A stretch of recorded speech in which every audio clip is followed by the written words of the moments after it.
If you've been looking into or been considering getting a second citizenship through one of the citizenship by investment programs, you are probably familiar with the programs in the Caribbean, such as the Saint Lucian program.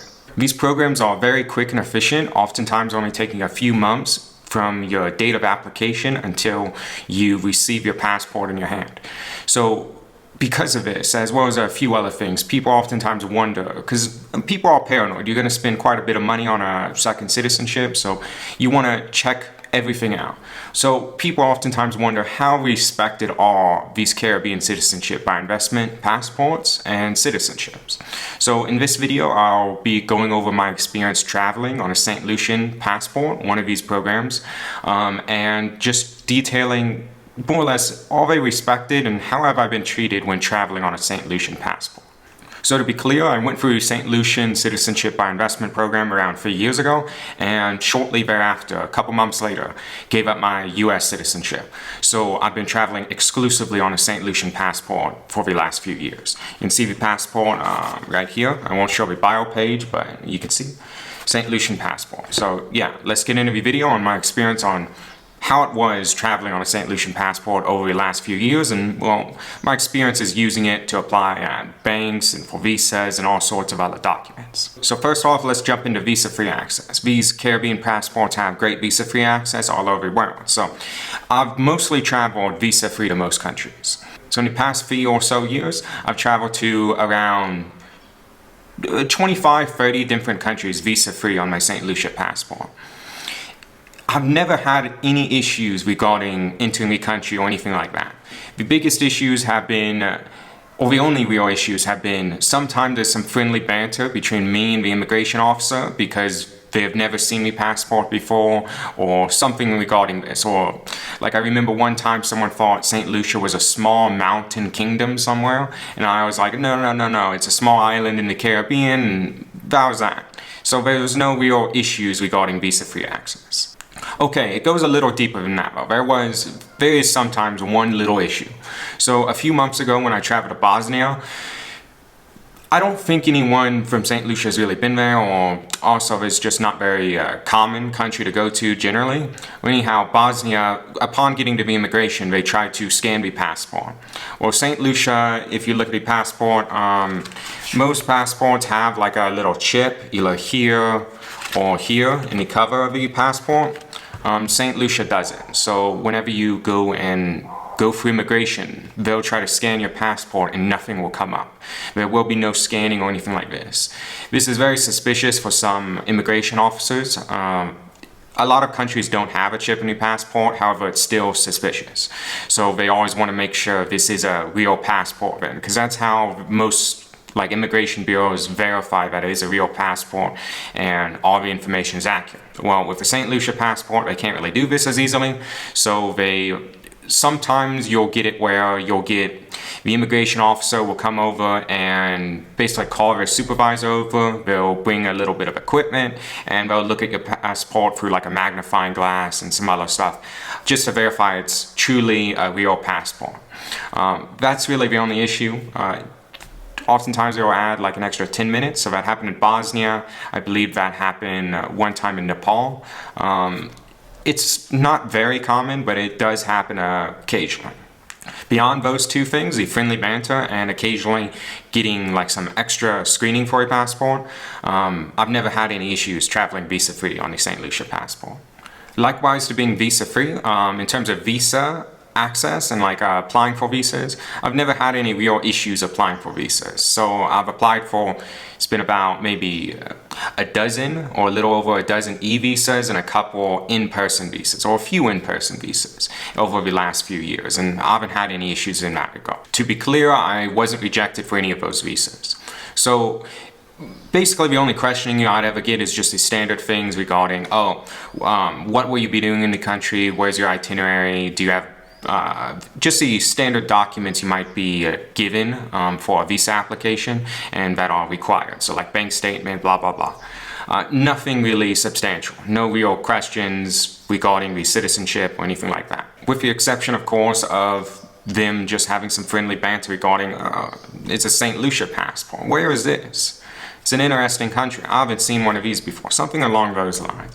So, no, like, just friendly banter, no extra, like, anything. So, the Saint Lucia passport seems very respected in this regard as well. At most, like, the most I've had in terms of like friendly banter that was a little strange is I forget which country, but one country asked when I was applying for a visa in person. So you have a Saint Lucia passport, you're trying to apply for a visa, but you have visa-free access on your US passport because it says you were born in the United States. So why aren't you traveling to our country on a US passport? And this is just, I don't know, they I guess know their visa policies very well, so they wanted to ask about this. The answer, it's honest, it's simple. I gave up my US citizenship, so I can't go on a US passport, and with that being said, they just gave you a visa and it was fine. So that's like the most questioning I've had regarding applying for visas as a Saint Lucian. As for banking and financial institutions, I've actually been treated much, much better as a Saint Lucian citizen than as a US citizen. So the entire process for any of the bank accounts and brokerages around the world that I've opened has been basically seamless. So as a Saint Lucian, it's as easy as meeting any potential residency requirements and showing your passport. That's about it. Before being a US citizen, I was oftentimes denied even the ability to apply for certain bank accounts with certain banks or financial institutions simply because I held a US passport and they didn't want to comply with the regulatory requirements regarding basically notifying US government entities about your financial situation with their bank and all that sort of stuff. Saint Lucia doesn't have those restrictions, so the banks are more than happy to sign you up. Same with brokerage accounts and investment firms. It's just been completely seamless as a Saint Lucian. Another thing, just thinking about it here a second, is I've also never been questioned by the banks or financial institutions I've been dealing with since becoming a Saint Lucian. So as a US citizen, sometimes I'd get calls like, hey, why are you sending money abroad, or different communications with banks or financial institutions basically wanting to know where the funds were coming from, where they're going, all that sort of stuff, anti-money laundering laws. I haven't experienced this at all as a Saint Lucian. I've sent over 6 figures before at once, multiple times, and I've never had any issues with any of the banks or financial institutions I've dealt with. So banking and general finance is much easier as a Caribbean citizen or a Saint Lucian citizen than it is as a US citizen or a Western citizenships. The only downside is, of course, if you give up your US citizenship or your Western citizenship, you can no longer apply for the credit cards and other financial services in these countries.